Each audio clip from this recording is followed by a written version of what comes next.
Given an array called nums and an integer called val, our goal is to remove all occurrences of val in the nums array, and we must do it in place. But there's also a twist. Let's say that there are k elements in the array that are not equal to val.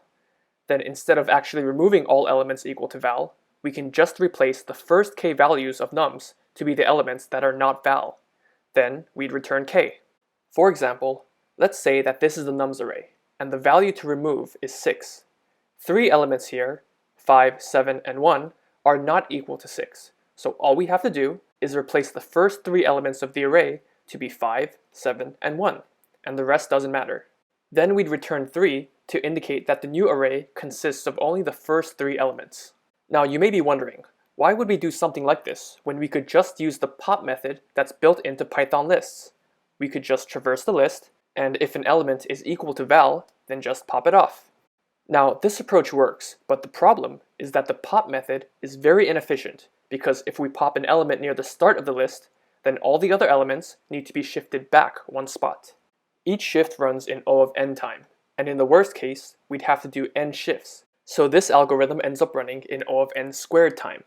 So instead, we'll use a two-pointer approach that runs in O of n time and overwrites the first k elements. Let's look at the code and see how we can do this in Python.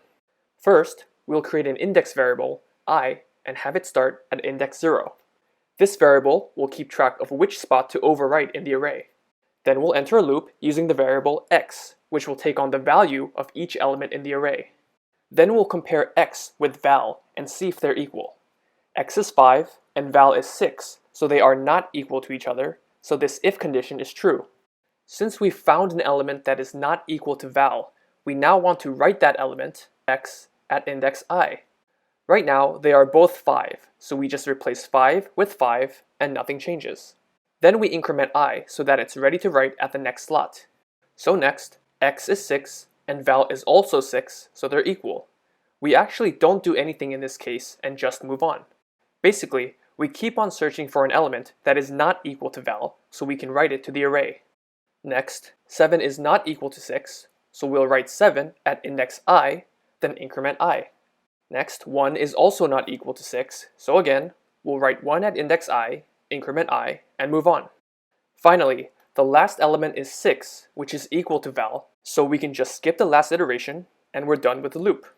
The last thing to do is return the total number of elements that are not equal to val, but instead of going back and counting, we can just return the value of I, since it's been keeping track of the index of the last element that was written.